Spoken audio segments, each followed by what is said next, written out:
ओम नमोर्यंताणं नमो सिद्धाणं नमो आर्याणं नमो वज्रायणं नमो लोहे सव्वसाहुणम्। मंगलम भगवान वीरो मंगलम गौतमो गणी मंगलम कुंद कुंदार्यो जैनधर्मोस्तु मंगलम। ओंकार बिंदु संयुक्तम नित्यं जायन्ति योगिना कामदं मोक्षदं चैव ओंकाराय नमो नमः। अहोपकार जिनवर्णो कुंदनो ध्वनि दिव्यनो जेन कुंदध्वनियाप्या अहो आ गुरु काननो।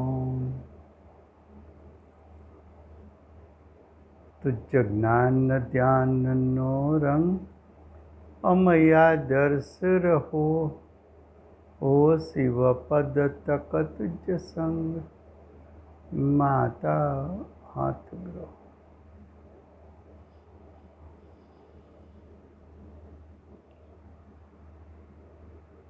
ये जैन सिद्धांत प्रश्नोत्तर माला है।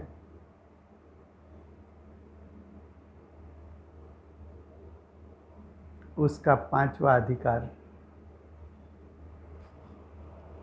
6 कारक चलता है। 6 कारक में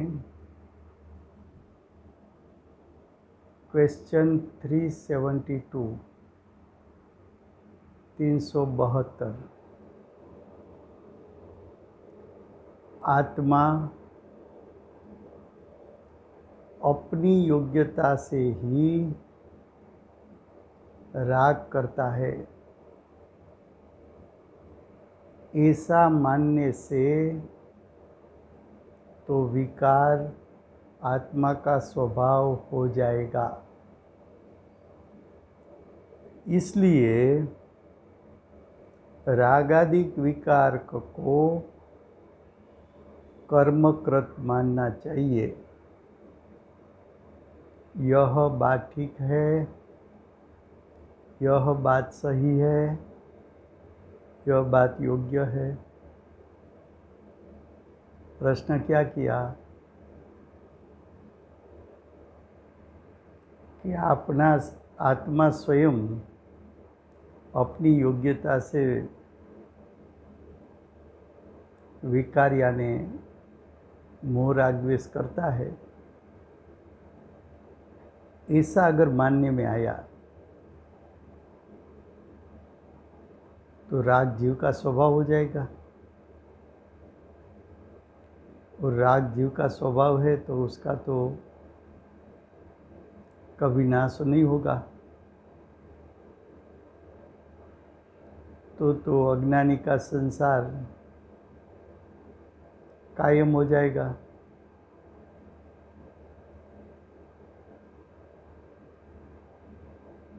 अज्ञानी राग से छूट नहीं सकता, विकार से छूट नहीं सकता।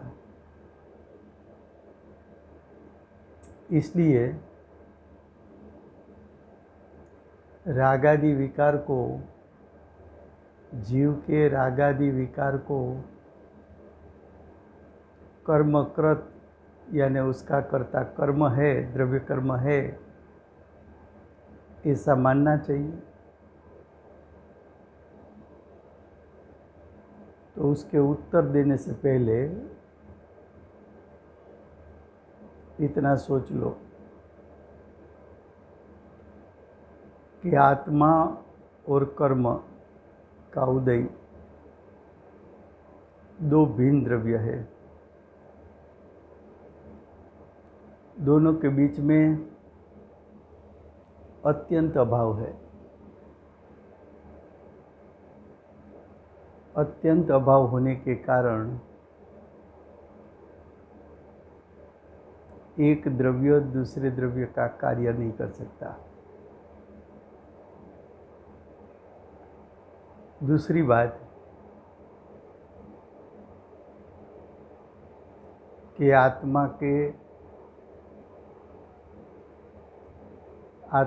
आत्मा का सटकारक है और कर्म का उदय पुद्गल को पुद्गल का सटकारक है। तो आत्मा किसी भी परिणाम करेगा वो अपने स्वयं के सटकारक से करेगा और कर्म का उदय वो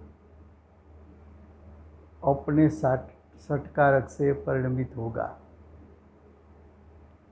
तो दोनों का सटकारक भिन्न है, दोनों की सत्ता भिन्न है। तो एक द्रव्य दूसरे द्रव्य के परिणाम का कर्ता नहीं बन सकता। तो कर्म का उदय जीव के विकार का कर्ता नहीं बन सकता। तीसरी बात, कर्म का उदय यानी कर्म पुद्गल द्रव्य है, अचेतन है, अजीव है। जीव का विकार चेतन है, अजीव जीव का कार्य नहीं कर सकता। इसलिए कर्म जीव का विकार नहीं कर सकता। दूसरा,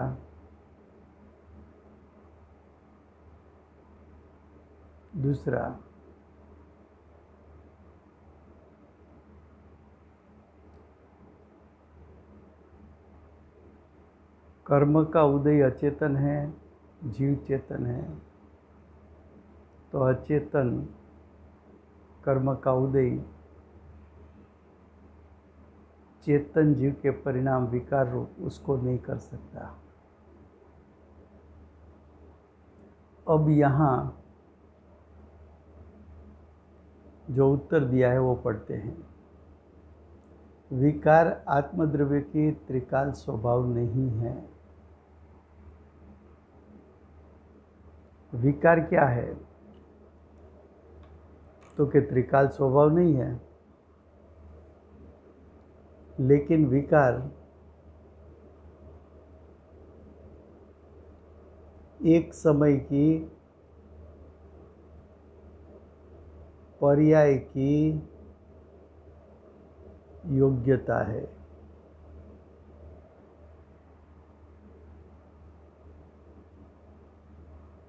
तो क्या कहा? विकार आत्मद्रव्य का त्रिकाल स्वभाव नहीं है। हमने कहा था कि स्त्री में माता बनने की योग्यता है,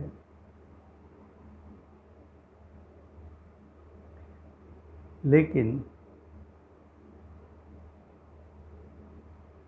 पुरुष का यानी पति का संग न करे तो भी उसमें माता बनने की योग्यता चली नहीं जाती।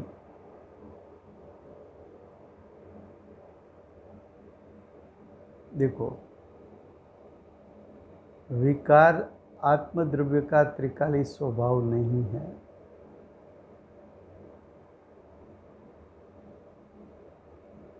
किंतु क्षणिक योग्यता रूप पर्याय स्वभाव है।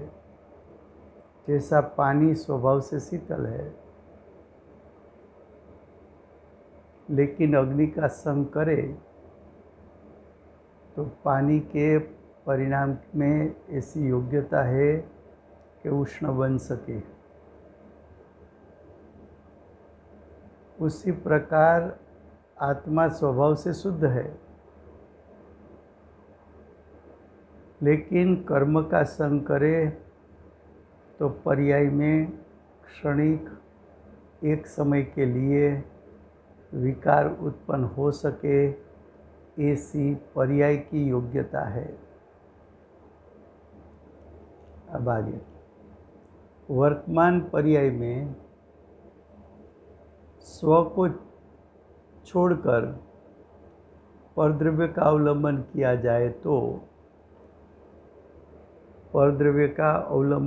जाए तो पर्याय में नया नया विकार होता है। तो देखो जीव में विकार हुआ, उसका कारण क्या? स्वभाव से च्युत हुआ।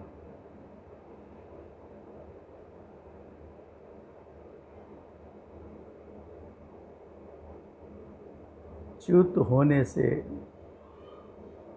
विकार उत्पन्न हुआ। किंतु यदि स्वसन्मुखता की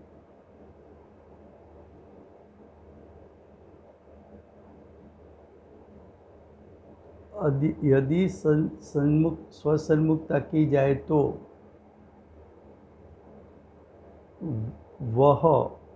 वह यानी विभाव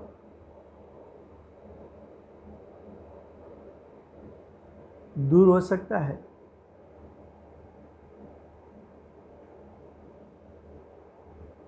जीव राग द्वेष रूप विकार पर्याय में स्वयं करता है। देखो स्वयं करता है, क्यों?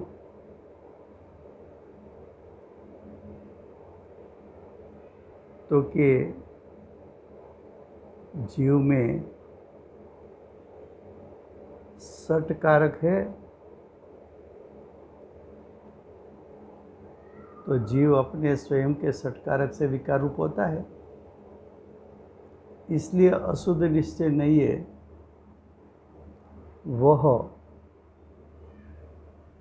वह यानी विभाव जीव का है। स्वभाव में विकार नहीं है। जो आत्मा का त्रिकाल स्वभाव है, त्रिकाल शुद्ध स्वभाव है, उसमें क्षणिक विकार नहीं है। क्षणिक विकार नहीं है। स्वभाव में लीन होने से, स्वभाव में यानी आत्म स्वभाव में, आत्मा के त्रिकाल शुद्ध स्वभाव में लीन होने से यानी उसका ध्यान करने से, उस पर एकाग्र होने से वह विकार दूर हो जाता है। विकारी पर्याय अपनी है, अपनी यानी जीव की है। विकारी पर्याय अपनी यानी जीव की है, इसलिए निश्चय कहा है। लेकिन विकार अपना स्थायी यानी नित्य, स्थायी यानी त्रिकाल और असली स्वरूप नहीं है। स्वरूप यानी असली स्वभाव नहीं है, इसलिए वह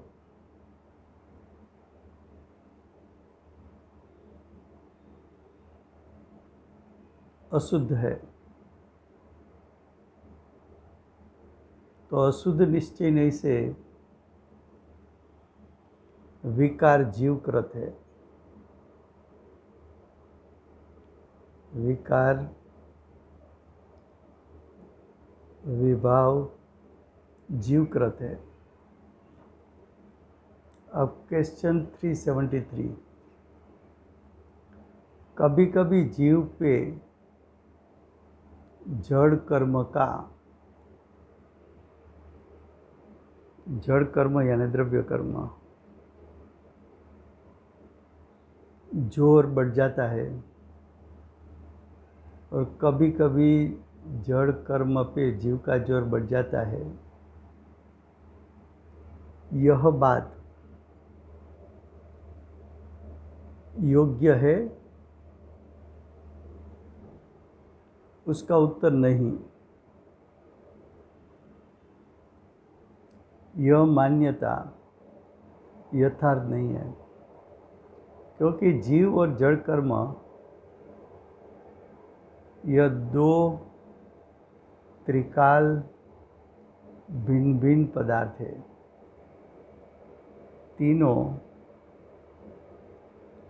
दोनों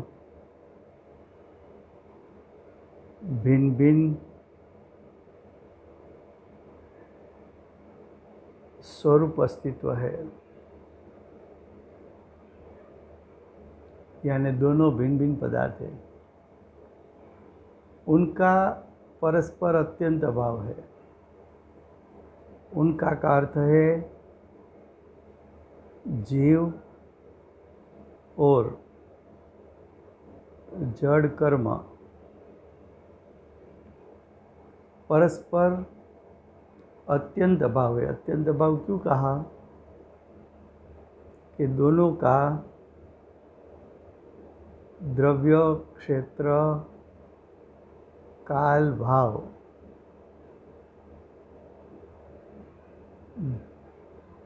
भिन्न भिन्न है, इसलिए कोई किसी पर जोर नहीं चलाता। इसीलिए जीव जड़ कर्म पर या जड़ कर्म जीव पर जोर नहीं चलाता। अब दूसरे दृष्टिकोण से आंसर करते हैं।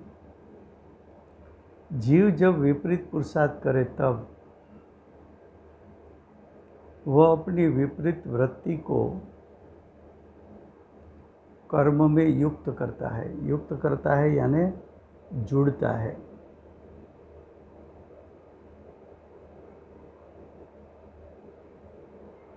जुड़ता है। उस अपेक्षा से कर्म का जोर आरोप से कहा जाता है।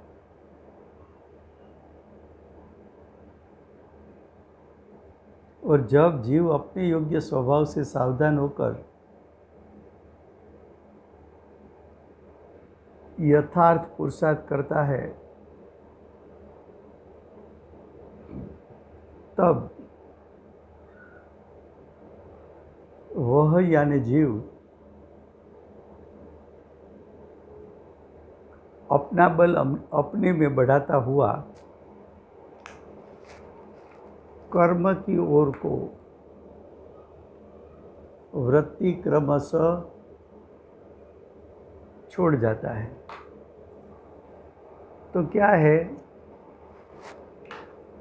कि जीव के पुरुषार्थ पर वजन दिया कि जीव दो प्रकार की प्ले कर सकता है। कौन सा दो प्रकार है? कि जीव उसका पुरुषार्थ कम है तो कर्म के साथ जुड़ जाता है। वो जीव की वीकनेस है। अगर जीव पुरुषार्थ का बल बढ़ा दे तो ज्ञायक स्वभाव में जुड़ जाता है। तो जीव ज्ञायक स्वभाव में भी जुड़ सकता है, जीव कर्म के उदय में भी जुड़ सकता है। कर्म के उदय में जुड़ता है तो भी जीव का विपरीत पुरुषार्थ है। ज्ञायक स्वभाव में जुड़ जाए तो जीव का सम्यक पुरुषार्थ है। जब जीव का विपरीत पुरुषार्थ है तब आरोप से कथन किया जाता है कि कर्म का जोर है, और जब जीव यथार्थ सम्यक पुरुषार्थ स्वलक्ष्य से करता है तो आरोप से कथन किया जाता है कि जीव का जोर ज़्यादा है, कर्म का जोर कम है। अब तीसरे दृष्टिकोण से आंसर आता है। प्रत्येक द्रव्य का बल और शक्ति उसके स्वद्रव्य में है। जीव की स्वशक्ति जीव में, पुद्गल की स्वशक्ति पुद्गल में। जीव की स्वशक्ति जीव में, कर्म के उदय की स्वशक्ति कर्म के उदय में।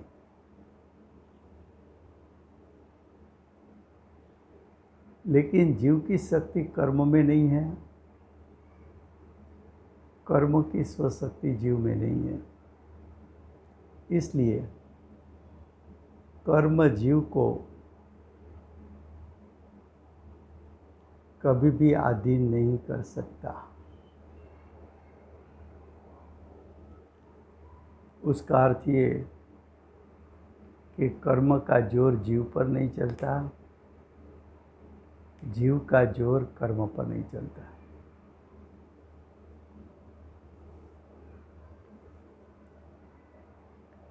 क्वेश्चन 374।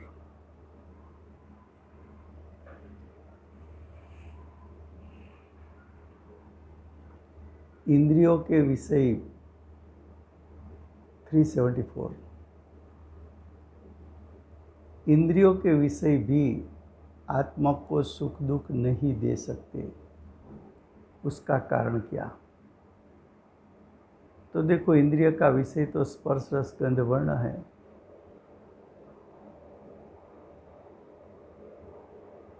जिनका आश्रय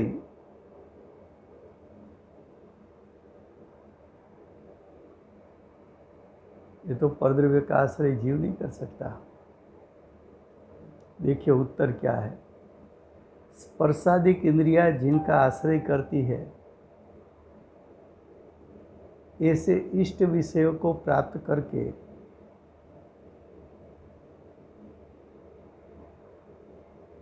अशुद्ध स्वभाव रूप परिणमित होता हुआ आत्मा स्वयमेव इंद्रिय सुखरूप होता है, देह सुखरूप नहीं होता। प्रवचन सार गाथा 65। क्या कहा कि जीव का उपयोग 5 इंद्रिय के माध्यम से, 5 इंद्रिय के निमित्त से 5 इंद्रिय के विषयों में विषय बनाया। तो जीव का उपयोग ने पर का लक्ष्य किया, उसके कारण जीव की सत्ता में इंद्रिय सुख या इंद्रिय दुख उत्पन्न हुआ।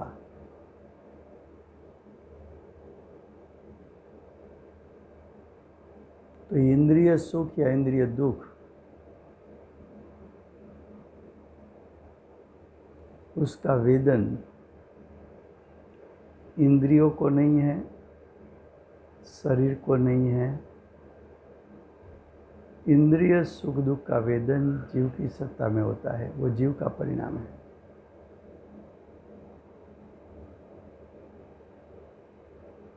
तो इंद्रिय सुख दुख वो जीव के परिणाम के कारण हुआ है, इंद्रियों के विषय के कारण नहीं हुआ है।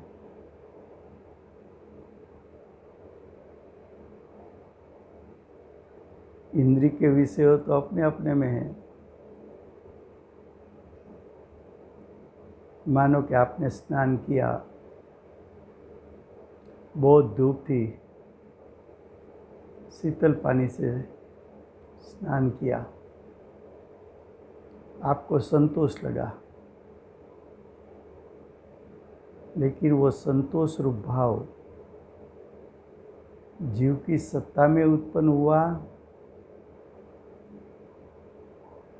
कि पानी की सत्ता में उत्पन्न हुआ।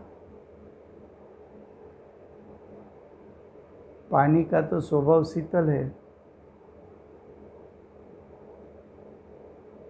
उसमें शीतलता हो सकती है,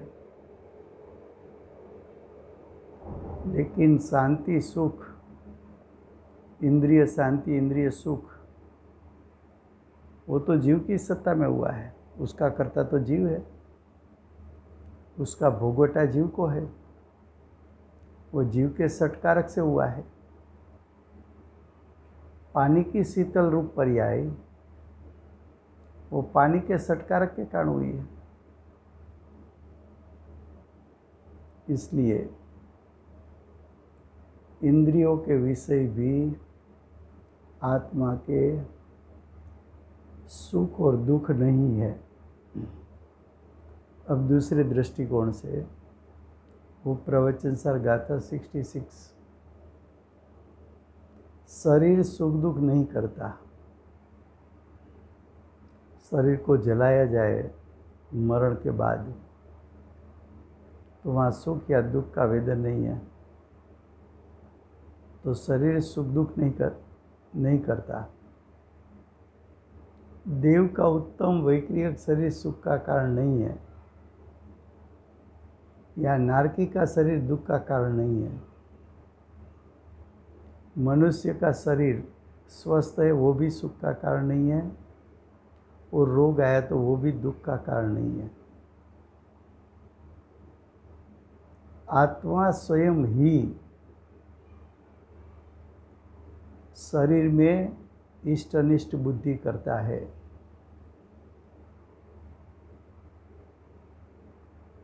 आत्मा स्वयं ही इष्ट अनिष्ट विषयों को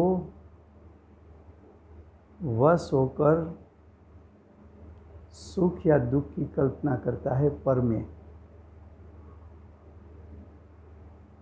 पर पदार्थ न तो सुख का कारण है, दुख न तो दुख का कारण है, क्योंकि परद्रव्य में से द्रव्य गुण पर्याय तेरे में आ नहीं सकते। और वैसे भी पुद्गल द्रव्य में तो सुख नाम का कोई गुण ही नहीं है कि जिसका सुख या दुख रूप वेदन हो। अगर पुद्गल में सुख दुख नाम का गुण होता या सुख दुख नाम का परिणाम होता तो मरण के बाद शरीर को जलाया जाता है, तब सुख दुख का वेदन दिखने में आता। तो देखो, इंद्रिया है वो शरीर का एक भाग है, तो शरीर भी आत्मा को सुख या दुख नहीं दे सकता। तीसरा दृष्टिकोण प्रवचन सार गाथा 67, संसार में या मोक्ष में आत्मा अपने आप ही सुखरूप परिणमित होता है। संसार यानी चार गति,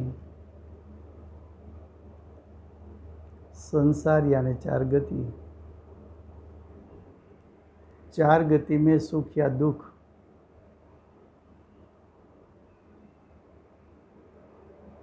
वो भी जीव की सत्ता में होता है। अज्ञानी हो तो दुख, साधक हो तो आंशिक सुख, अरिहंत पद हो तो परिपूर्ण सुख, पर होता है सब जीव की सत्ता में। तो सुख दुख जीव का परिणाम है, जीव की सत्ता में होता है, जीव उसका वेदन करता है, जीव उसका भोगवटा करता है। अब चौथे दृष्टिकोण से स्व पर के भेद ज्ञान के अभाव से अज्ञानी जीव पर में सुख दुख की मिथ्या कल्पना करके उनमें इष्ट अनिष्ट बुद्धि करके अपने को सुखी दुखी मानता है। देखो, हमारा ज्ञान उत्पन्न हुआ, मैं ज्ञायक आत्मा हूँ और शरीर पर है, ऐसा विवेक नहीं किया। लेकिन अज्ञान अवस्था में अज्ञानी ने जीव और शरीर को अभेद मानकर ऐसा माना कि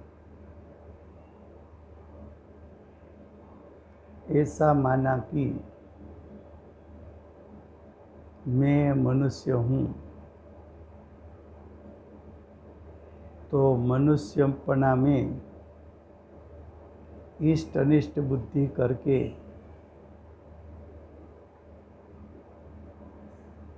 सुखी हूँ दुखी हूँ ऐसी मान्यता की।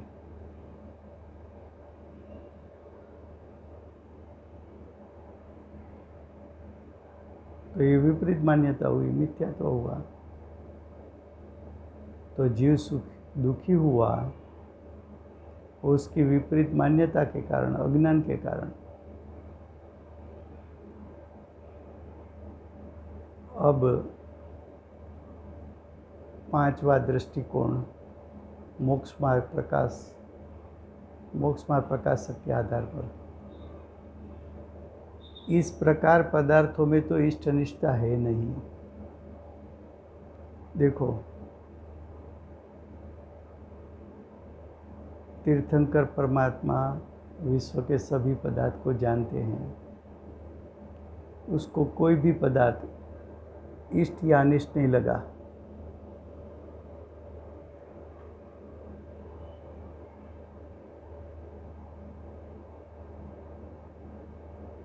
तो उसको राग द्वेष नहीं हुआ। तो पदार्थ इष्ट अनिष्ट नहीं है। अज्ञानी ने अपनी दृष्टि में इष्ट अनिष्टपना स्थापा। इष्ट कहा तो राग उत्पन्न हुआ, अनिष्ट कहा तो द्वेष उत्पन्न हुआ। वो तो जीव ने स्वयं कल्पना करके इष्ट अनिष्टपना प्रकट किया।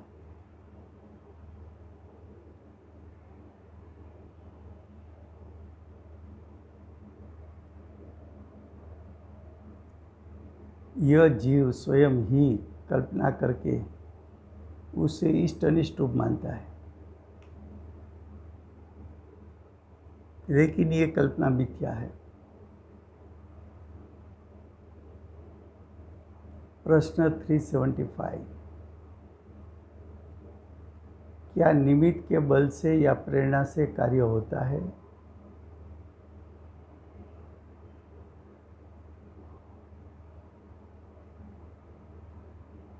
तो देखो, निमित्त क्या है? तो कि निमित्त तो परद्रव्य है।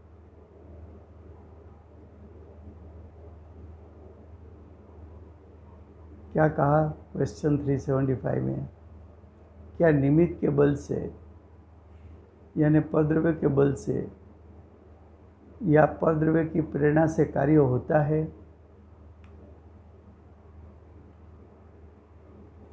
तो मुझे लगता है इतना डिस्कशन करने के बाद आप सभी को ये उत्तर मालूम है कि परद्रव्य जीव को बल नहीं दे सकता, प्रेरणा नहीं दे सकता। क्यों? कि दोनों का द्रव्य क्षेत्र कालभाव भिन्न है, दोनों के बीच में अत्यंत अभाव है, दोनों अपने अपने सटकारक से परिणमित होते हैं। तो जीव के पास वीर्य शक्ति के कारण जीव का बल उत्पन्न होता है और जीव के स्वयं के बल से ही जीव को प्रेरणा मिलती है। तो उसका विस्तार में हम नहीं जाते हैं। अब क्वेश्चन 376। ये क्वेश्चन इस अधिकार का लास्ट क्वेश्चन है। ज्ञानी धर्मात्मा पर जीवों का भला करने के लिए उपदेश देते हैं, यह विधान योग्य है? तो उसका उत्तर नहीं। यह बात ठीक नहीं है, योग्य नहीं है, क्योंकि ज्ञानी जानते हैं कि कोई जीव और जीव का भला बुरा नहीं कर सकता। ज्ञानी भला क्या है बुरा क्या है उसका उपदेश देगा। वो उपदेश अज्ञानी ग्रहण करे तो ज्ञानी पर आरोप आता है कि ज्ञानी ने भला किया, लेकिन वो ग्रहण न करे तो ज्ञानी पर ऐसा आरोप नहीं आता कि ज्ञानी ने बुरा किया। ज्ञानी भला कर सकता है, ये निमित्त का कथन है।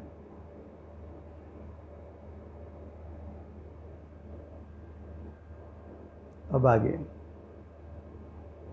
छद्मस ज्ञानी को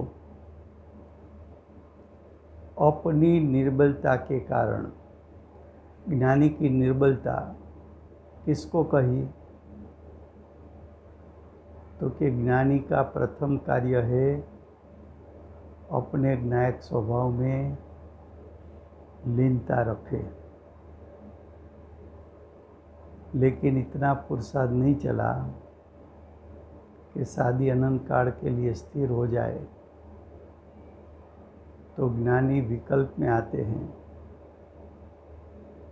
तो ज्ञानी विकल्प में आते हैं, उसको निर्बलता कही।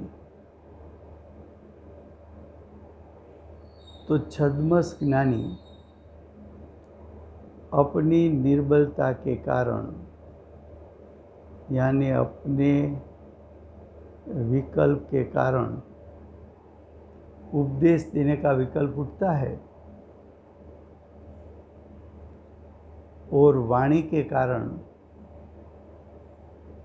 वाणी निकलती है, क्योंकि वाणी तो बुद्धल का कार्य है। उसमें उपदेश का विकल्प राग, ज्ञानी को ऐसा विकल्प आया, वो भी राग है। ये राग सामने वाले जीव को निमित्त कब कहलाएगा?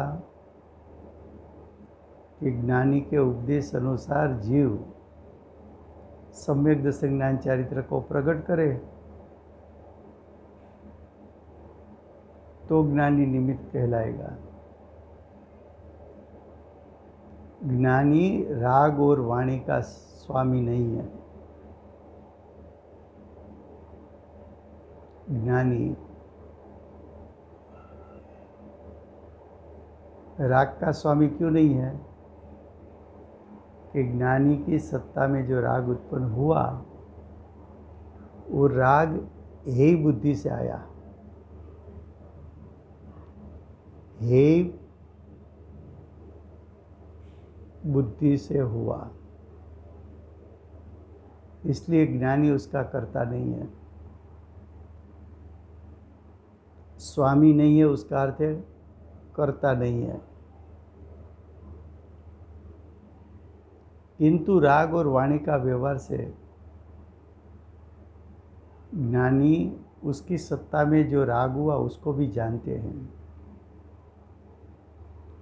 और जो भाषा निकली, उपदेश निकला, उसको भी जानते हैं। ज्ञानी राग का कर्ता भी नहीं, वाणी का कर्ता भी नहीं। तो राग और वाणी का कर्ता ज्ञानी नहीं है। इसलिए ज्ञानी धर्मात्मा परजीव का भला करने में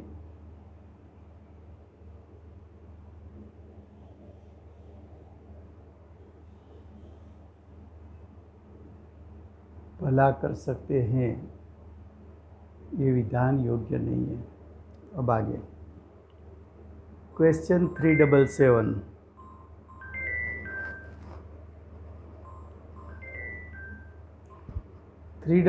में कहा पुद्गल जीव को विकार रूप परिणमित कराता है।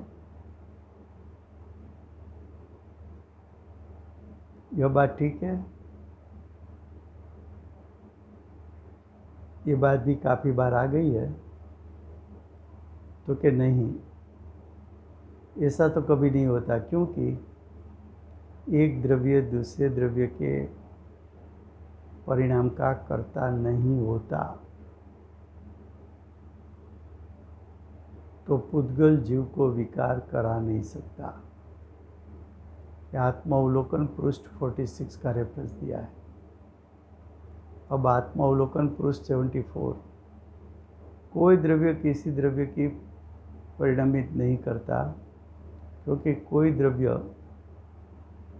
अपरिणामी नहीं है, सर्वद्रव्य परिणामी है। तो सर्वद्रव्य अपने स्वभाव से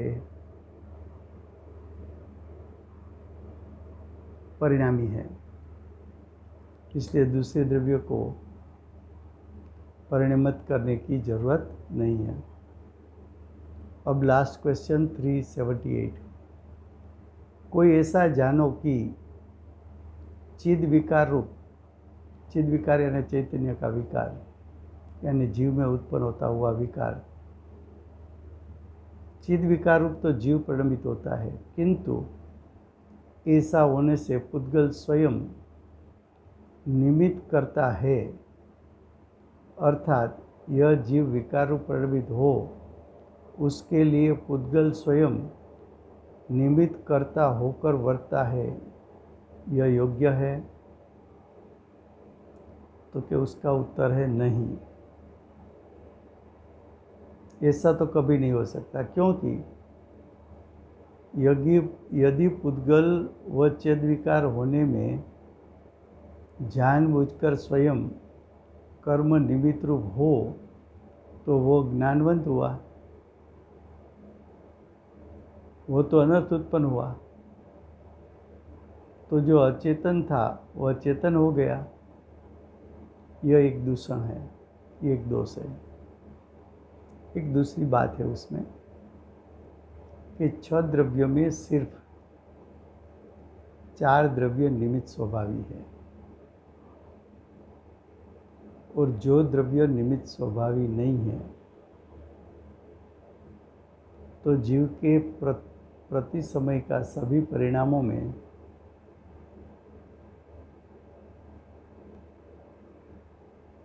वही पुद्गल तीनों काल उसको निमित्त नहीं होता। तो निमित्त निमित्तिक संबंध तो क्षणिक होता है, एक समय का होता है, और हर समय जीव के परिणाम में विविध पुद्गल निमित्त बनता है। तो जीव की अज्ञान दशा में प्रति समय भिन्न भिन्न कर्म के उदय के स्कंध निमित्त रूप है, तो वहाँ निमित्त कर्तापना सिद्ध नहीं हो सकता। और लास्ट बात, यदि जीव को विकार होने में पुद्गल कर्म तत्व रूप से निमित्त होता ही रहे, तो यह दूषण उत्पन्न हो कि कोई द्रव्य किसी द्रव्य का शत्रु नहीं है, तथापि यहाँ पुद्गल जीव का शत्रु हुआ। तो देखो, अगर आप कर्म को निमित्त कर्ता कहो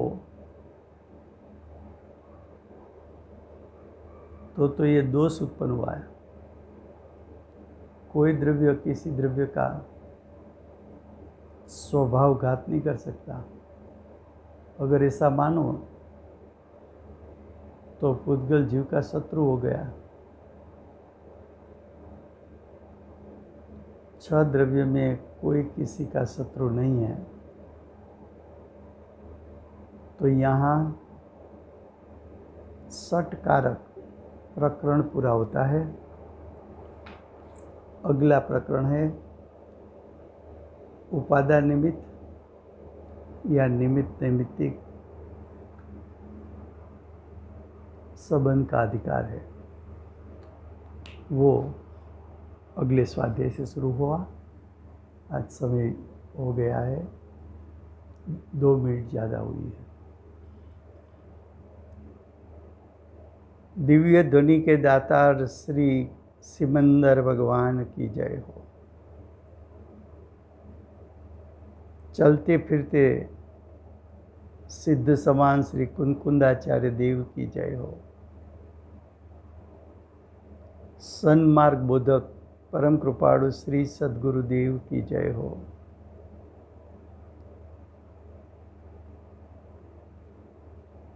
मोक्ष मार्ग प्रकाशक प्रशमूर्ति भगवती मात की जय हो। अष्ट जिनवाणी मात की जय हो। परम दिगंबर जैन धर्म की जय हो।